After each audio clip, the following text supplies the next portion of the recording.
Right now, I say that as a Giants fan. Just keep everything exactly the way it is. Well, Max, I wouldn't even mention Giants today. Why not? The Giants in year. Why, they had a great year. You They had even a great said, year. Hold on. They had a good, You said it wasn't year. even a rebuilding year. It was an evaluation year. They They got had as a far good as year. the Cowboys. Yeah, they had a good year, but it ain't. But you and I both know. Yeah. That once you get into the playoffs, you ain't trying to go home and then come back and say, course. "Oh, it was an evaluation year." Yeah, but they won a playoff game. They got blitzed by the Eagles, and that's fine. This team had no business in the playoffs. They weren't that good. They won a freaking playoff game. They got as far as the Cowboys just had arguably their best season in over 25 years. You could argue it was their best season in over 25 years, but certainly one of them. The Giants are in year one of rebuild their evaluations. They got just as far. See, it's cool, not right, but Key, you when don't it's have compared no to the room Cowboys. to.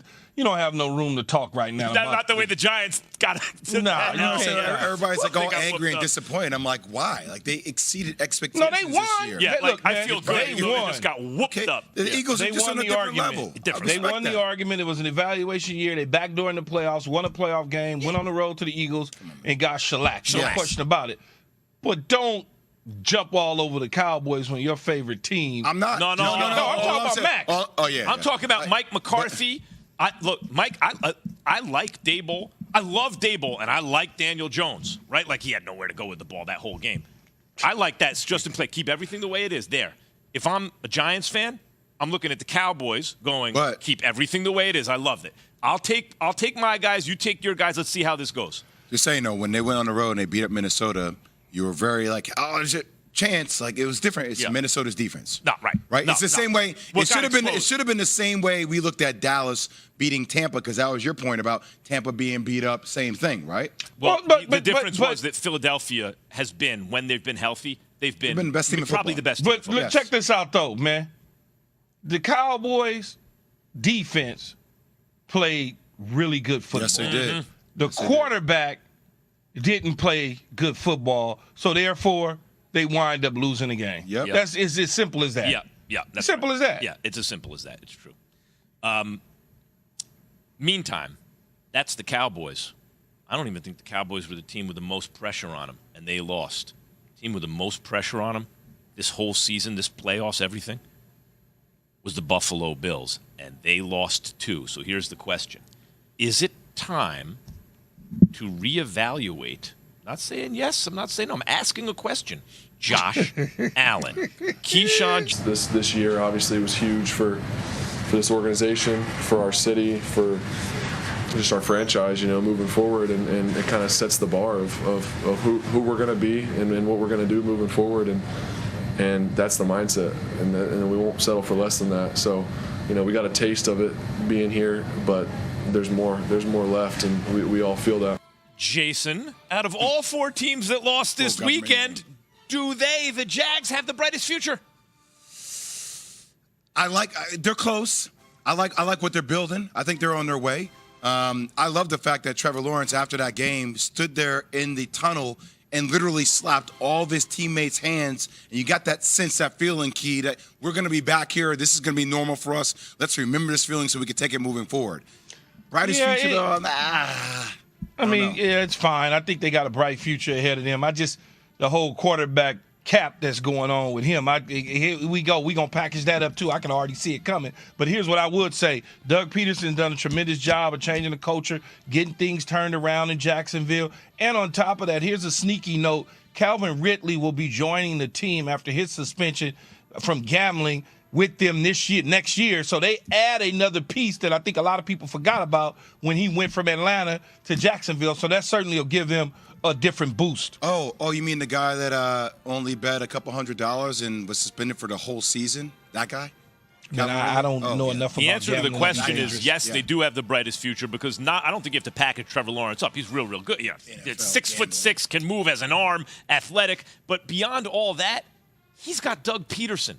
Doug Peterson won a Super Bowl in Philly, almost did it again the next year, had a nice run again with the backup quarterback, goes to a new town, most toxic culture in the NFL, turns it around year one, bam, makes the playoffs, and then advances. So you got that's it, man. You got that coach and that quarterback. That's the combination to me right there. Narratives change on Doug Peterson real quick, huh? as he heads into free agency, Daniel Jones, who got shellacked 38-7 against the hated Philadelphia Eagles, spoke about his future. Here he is. We'll cross that bridge when we get there. I've really enjoyed playing here. I appreciate all those guys in the locker room. It's a special group of guys, and I've really enjoyed being a part of it. So we'll figure out where that goes, but I have nothing but love and respect for this organization and the group of guys in the locker room. Key, are the Giants going to regret?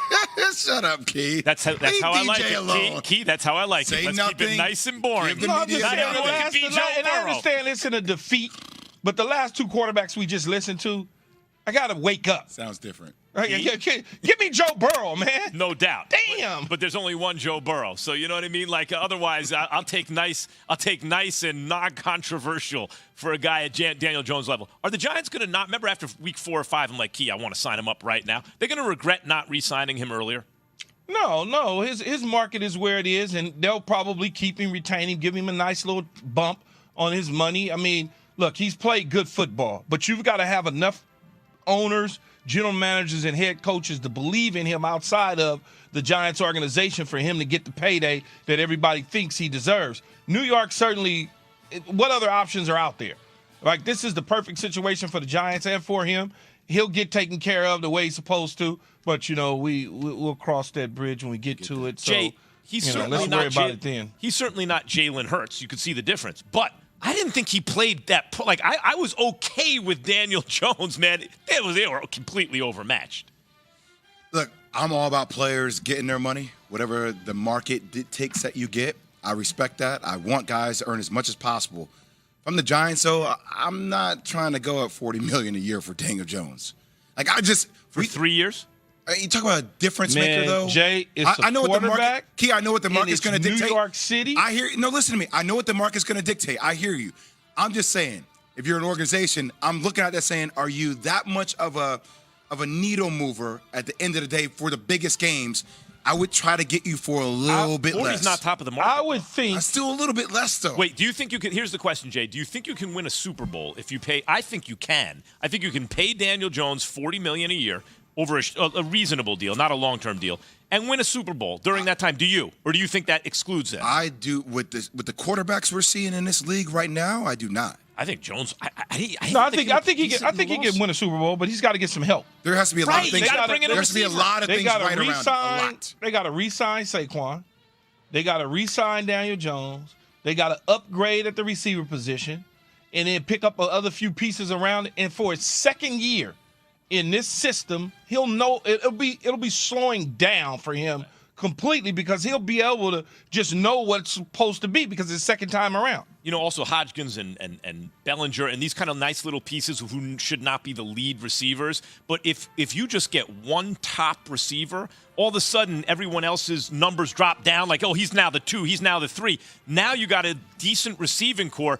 There aren't that many things to address, not as much as it seems like on the surface. No, they need to go get a dog. It feels a little bit, and I'm not hating, just where I'm coming from, it feels a little bit like the Knicks.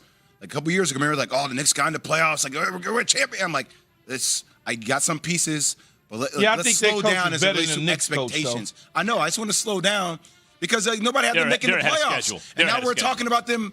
Oh, how far are they away from winning the Super Bowl? I'm like, slow down a little bit here, y'all. No, not next year, 2-3 years from now. Okay. Joe Shane has a big job this offseason. He's got to make some tough decisions. Okay. Slow down a little bit. That's all.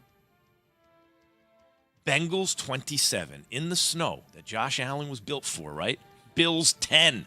Bills came into the season Super Bowl favorites. Throughout much of the year, Super Bowl favorites. Josh Allen's supposed to be the MVP. Sean McDermott, are you worried about the team's Super Bowl window closing? No. It's a good football team, and you learn from things like this. You keep knocking on the door. That's what you do. You stay steadfast in your focus and your approach. You work your tail off. What do you think, Key?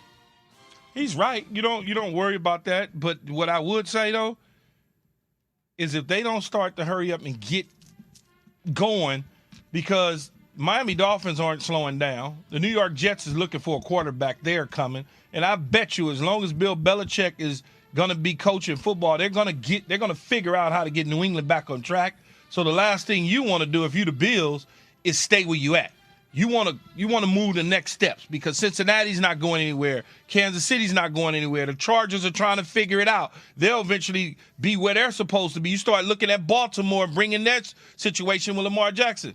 So let's go. Let's get it going, or else you'll be on the hot seat after next year. Has Mike McCarthy done enough to save his job?